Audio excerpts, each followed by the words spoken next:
जळगाव महापालिकेची निवडणूक आपल्या जिल्ह्यात आहे, इतरही ठिकाणी महापालिकेच्या निवडणुका आहेत आणि अगदी खात्रीने मी तुम्हाला सांगू शकतो की महापालिकेमध्ये यावेळी सगळीकडे मुंबई महापालिकेसह सगळीकडे भारतीय जनता पार्टीचं वर्चस्व आहे.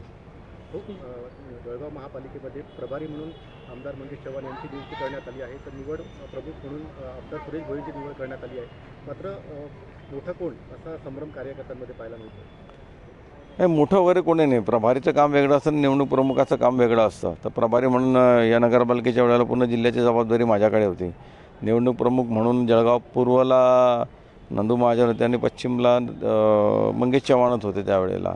त्याच्यामुळे निवडणूक प्रमुख ही जबाबदारी वेगळी आहे आणि प्रभारी म्हणून ही जबाबदारी वेगळी आहे. त्याच्यात कोणी मोठं नाही काही. मग दुसरा युतीबद्दल बोललं गेलेलं आहे, तर युतीमध्ये अजित पवार यांच्यासोबत युती होणार नाही असं सांगण्यात येत आहे. कारण एकीकडे नवाब मलिक आहे, यामध्ये असं काही गोष्ट नाही आहे. नवाब मलिक आहे वगैरे म्हणून नाही.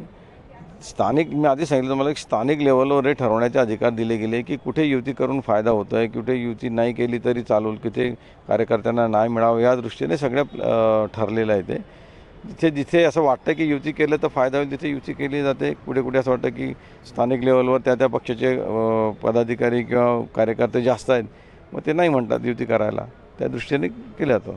पण दुसरीकडे असे बोलले जाते की नवाब मलिक यांचे संबंध दौशी होते असं म्हणून ते नाही, असं काही नाही, तसं काही नाही. आता मग इथे काय जळगावला कोणाशी संबंध आहे, भुसावळला कोणाशी संबंध आहे, त्याचा काही विशेष नाही.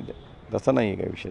ब आणि 4 या 2 वार्डाचं वोटिंग पुन्हा घेण्यात नाही आलं. ते पुढे ढकललं गेलेलं होतं आणि आज त्याचं वोटिंग होतं. त्याच्यानुसार प्रभाग क्रमांक 11मध्ये माझं वोटिंग आहे. त्यातलं एका वार्डाचं झालं होतं, तर दुसऱ्या वार्डाचं वोटिंग आज आहे. ते करायला मी आणि माझी पत्नी आलेलो होतो आम्ही आज. उद्या मतमोजणी आहे. हो, निश्चितपणे उद्या मतमोजणी आहे. उद्या सगळ्यांना म्हणजे मी ठामपणे सांगतो की भारतीय जनता पार्टीची सत्ता इथे येणार आहे आणि नगराध्यक्ष भारतीय जनता पार्टीचाच होणार आहे.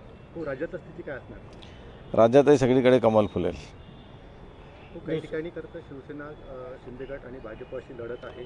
त्या ठिकाणी भाजपच्या नेत्यांनी देखील मोठा प्रयत्न केल्याचं पाहायला मिळत आहे. त्या ठिकाणी 3 वेगवेगळ्या पक्षांची महायुती आहे आणि प्रत्येक पक्षाला आपला कार्यकर्त्याला न्याय मिळावा, पक्ष वाढावा म्हणून प्रत्येक पक्षाची इच्छा असते.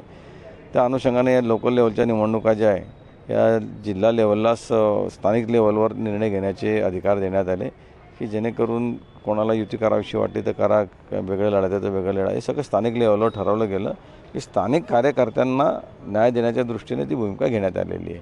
त्याच्यामुळे भुसावळचं लक्ष आहे, त्यामुळे वरणगावचं सुद्धा लक्ष आहे. वरणगावमध्ये काय स्थिती आहे. 100% वरणगावमध्येही भारतीय जनता पार्टीचा नगराध्यक्ष होईल आणि तिथेही आमची मेजॉरिटी येणार आहे.